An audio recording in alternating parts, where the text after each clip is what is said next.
Something shifted this morning in a way that doesn't wait for permission or interpretation.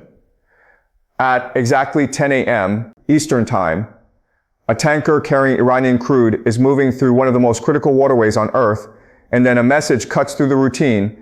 U.S. naval forces issue a direct order to turn back, not as a warning, not as a possibility, but as something already in motion and being enforced. That moment, quiet on the surface, changes the structure of what follows. This is not theoretical anymore, it's active, and the implications begin immediately, whether anyone is ready or not. What matters is not just the order itself, but the system it activates around it.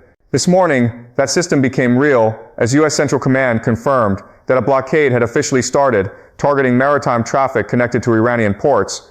The wording was careful, almost surgical, applying to all vessels regardless of origin, but limited to those entering or leaving Iranian coastal areas. If a ship is headed somewhere else in the region, it continues without interference. But if Iran is the destination, the route ends there. It sounds narrow when you hear it like that, almost contained, but the effect is anything but small. Because in practice, that single distinction isolates an entire economy from its primary lifeline. And once that line is drawn, it becomes difficult to reverse quickly. Earlier, the framing was broader, more absolute, described as a complete blockade with no exceptions until Iran changes course. What we have now is more defined, more controlled, but the difference is mostly technical, not practical. The outcome still lands in the same place for Iran's economic structure, which depends almost entirely on movement through the sea. Every day, hundreds of millions of dollars in exports leave the country, much of it oil, with the rest tied to industrial output that also depends on shipping routes staying open. On the other side, imports flow in at a similar scale, feeding production, supply chains, and basic consumption. When that movement slows or stops, the consequences don't wait. If you follow the numbers carefully, they don't feel abstract anymore. They start to form a timeline. On exports alone, the losses begin stacking into billions each month, not as projections, but as immediate gaps. Then you look at imports, and it becomes clearer that this isn't just about lost revenue, it's about interruption. Factories depend on incoming materials, and when those materials stop arriving, production doesn't taper, it halts. Jobs follow that halt, and once employment begins to drop in an already strained environment, pressure builds quickly. Not gradually, not quietly, but in a way that has already been seen before, just under slightly different conditions. Because the last time unrest surged in Iran, it didn't begin as something ideological or abstract, it started with economics. Rising costs, shortages, frustration with management, all of it layered over time until it reached a breaking point. The system held, but only through force, and the underlying issues never actually resolved themselves. They stayed in place, deepened, and now this new pressure sits directly on top of them. So what looks like a policy move from the outside starts to interact with something much more fragile on the inside. And that interaction is where things become difficult to predict. At the same time, there's a clock running that doesn't pause for negotiation or rhetoric. Iran's oil storage capacity is limited, and a significant portion of it is already filled. With production continuing at current levels, the remaining space disappears in a matter of weeks, not months. Once that happens, the options narrow quickly because excess oil has nowhere to go. Wells begin to shut down, and that process carries a cost that isn't temporary. Each shutdown reduces future output permanently, meaning the damage extends beyond the current moment into whatever comes next. And that's the part that doesn't get undone easily. So while public responses from Iran lean heavily into defiance, calling the blockade illegal or even an act of war, there's another layer underneath that language. Officials issue warnings, suggest escalation, and signal that additional actions are possible, but those statements exist alongside a set of constraints that are harder to address publicly. Because the same system, now under pressure, had previously taken aggressive actions in these waterways, targeting shipping and imposing costs in ways that complicated the legal and strategic picture. When those past actions are placed next to current claims, the contrast becomes difficult to ignore, even if it isn't openly acknowledged.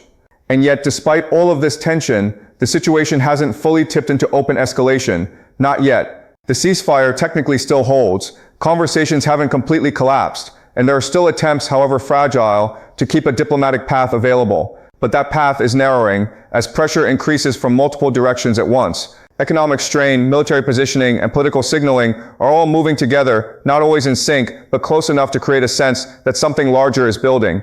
And the question isn't just what happens next, it's how much time remains before the next decision is forced rather than chosen.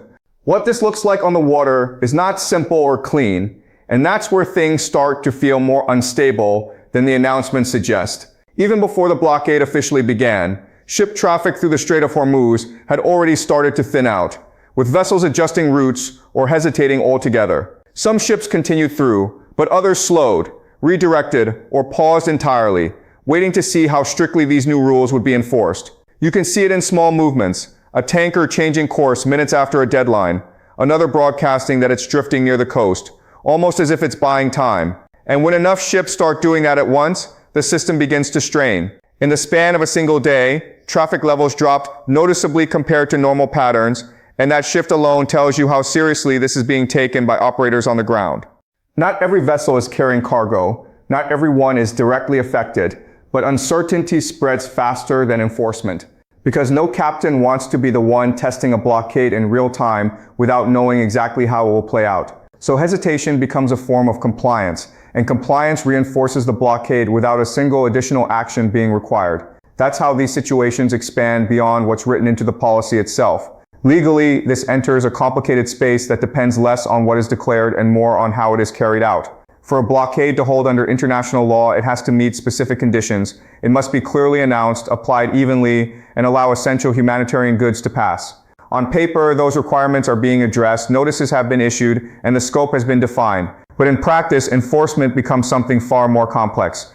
Naval forces have to identify vessels, track them, communicate, redirect, and potentially board them, all within one of the busiest shipping corridors in the world. And every one of those steps carries its own risk, because the environment itself is not forgiving, it's dense, fast-moving, and highly sensitive to disruption. A single miscalculation, a misunderstanding over communication, or even a delayed response can escalate quickly when multiple parties are operating under pressure. And this isn't happening in isolation, it's unfolding in a region already layered with tension, history, and competing interests. So while the framework of the blockade may appear structured, the execution sits inside something far less predictable. And that unpredictability is where attention starts to shift from policy to possibility. The military presence supporting this operation is significant, not just symbolically but operationally. Multiple naval groups are positioned across the region, including carrier strike forces and supporting vessels, all contributing to the enforcement capability. There have already been preliminary actions taken, such as clearing hazards from key routes, which suggests that this wasn't assembled overnight. It's been prepared, staged, and now activated. And when that level of coordination is already in place, it indicates that the intent goes beyond signaling. It's meant to hold, at least for now. At the same time, Iran's ability to directly challenge this presence has been weakened over the course of recent conflict.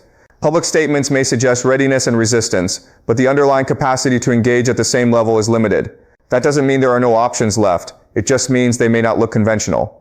Because when direct confrontation becomes less viable, attention often shifts to indirect methods, and that's where another critical location begins to come into focus.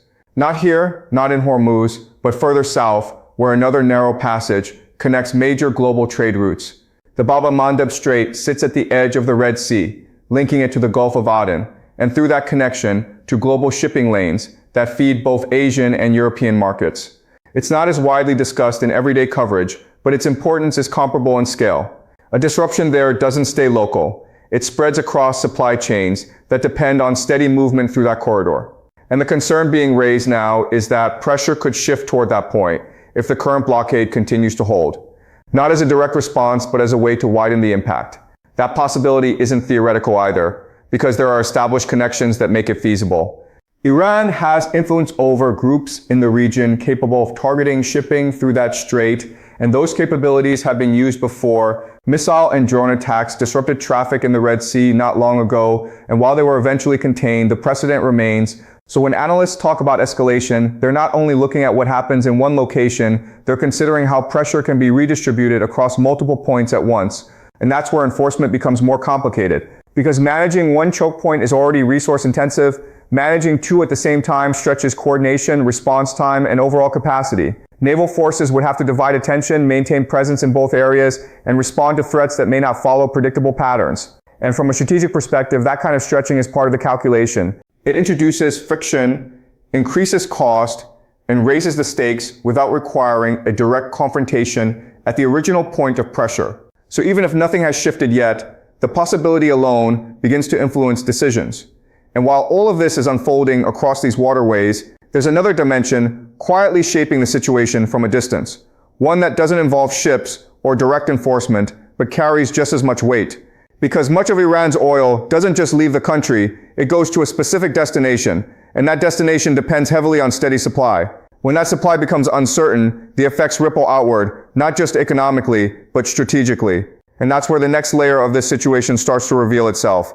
Not in movement, but in dependence. That dependence centers on China. And once you look closely at how much of its energy flow ties back to this region, the situation starts to feel less contained than it first appeared. A large portion of Iran's oil exports end up there, forming a steady channel that has quietly supported both sides for years. But Iran is only one part of that equation because China's broader supply doesn't come from a single source. It pulls from across the Gulf, from countries whose shipments all pass through the same narrow routes, now under pressure. And when you add those streams together, the scale becomes harder to ignore. Roughly half of China's oil supply depends directly or indirectly on the stability of these waterways. That means any disruption here doesn't just affect one bilateral relationship, it touches the foundation of an entire energy system. And what makes this more complex is that the blockade itself isn't targeting those other flows. Ships heading to different Gulf destinations are still allowed to pass. The interruption in many ways stems from earlier actions that made the region unstable to begin with. So China finds itself in a position where it needs multiple things at once: continued access, reduced tension, and a quick return to predictability, none of which are guaranteed right now. Reports have already suggested that Beijing has been applying quiet pressure behind the scenes, encouraging dialogue and helping facilitate recent talks. That kind of involvement doesn't always show up in headlines, but it plays a role in shaping how long situations like this can last. Because for China, this isn't just about Iran, it's about the entire flow of energy that supports its economy. And the longer uncertainty continues, the more strain builds. Energy security isn't something that can be paused or delayed. It requires consistency, and right now, consistency is exactly what's missing. That brings everything back to the negotiations that took place recently, where both sides spent hours inside the same room but still walked away without a resolution. The discussions were extensive, detailed, and at times seemingly productive, but the gaps between positions remained wide. The proposals on the table covered major issues, from nuclear activity to regional behavior, each one carrying weight on its own. And while there were signs that some areas could be discussed, agreement never fully formed. Instead, the outcome was something more uncertain, a pause rather than a conclusion. One of the most revealing details from those talks wasn't what was said, but how decisions were handled. The individuals present had the authority to negotiate, but not to finalize. Communication back to leadership was limited, cautious, even constrained by concerns over security. So while one side could check in, confirm positions, and adjust in real time, the other operated with hesitation. And that imbalance matters, because in moments where timing is critical, delays don't just slow progress, they reshape it. By the time a response comes back, the situation outside the room may have already shifted. What that suggests is not just a disagreement between two sides, but a deeper structural issue within the process itself. When authority is fragmented and decisions can't be made directly, negotiations become less about resolution and more about relay. Messages move back and forth, but clarity doesn't always follow at the same pace. And in a situation where pressure is building quickly, that kind of delay can become its own obstacle. It creates space for uncertainty to grow, and once that space exists, it's harder to close. Still, the fact that discussions happen at all leaves the door slightly open. Nothing has been finalized, but nothing has been permanently closed either. Proposals have been taken back, reviewed, and are now sitting somewhere within a system that has to decide how to respond. Acceptance, rejection, or revision, each path leads somewhere different, and each one carries its own consequences. The next move doesn't just depend on external pressure, it depends on how that pressure is interpreted internally. And that interpretation isn't always visible from the outside. Meanwhile, the global impact is already beginning to show up in measurable ways. Energy prices have climbed, markets have reacted, and governments are starting to prepare for longer-term effects. In European Union countries, the cost of energy has surged, adding strain to economies that were already managing existing pressures. Oil prices have risen significantly since the conflict began, and projections suggest they may continue to move upward if stability doesn't return soon. These aren't distant effects, they translate into everyday costs, from fuel to production to transportation. Leaders across different regions have responded with concern, calling for de-escalation and warning that the consequences extend far beyond the immediate actors involved. Some are exploring coordinated efforts to stabilize shipping routes, while others are focusing on managing the economic fallout. But even with those efforts, there's a recognition that control is limited. Once a disruption reaches this scale, it doesn't follow a single plan or timeline. It evolves sometimes faster than responses can keep up with. And when you bring all of these elements together, the picture that forms isn't one of a single event, but of multiple pressures converging at the same time. A blockade that restricts movement, an economy that depends on that movement, negotiations that haven't fully resolved, and external players whose interests are tied into the outcome. None of these exist in isolation. They interact, overlap, and influence each other in ways that aren't always predictable. Which means the direction this goes isn't locked in yet, but it's also not entirely open. What becomes clear is that time is unevenly distributed in this situation. Some actors can afford to wait, to observe, to adjust gradually. Others cannot. And when timelines don't align, decisions tend to accelerate on one side before they do on the other. That imbalance is where turning points often emerge, not from a single dramatic move, but from a series of smaller shifts that build into something larger. And right now, those shifts are already underway, whether they're fully visible or not. So the question isn't just what happens next, it's who moves first under pressure, and how that move reshapes everything that follows. Because once that next step is taken, the space for alternatives may narrow quickly. And in situations like this, clarity doesn't arrive all at once. It reveals itself through outcomes. The kind that only become obvious after the fact, when the direction has already been chosen,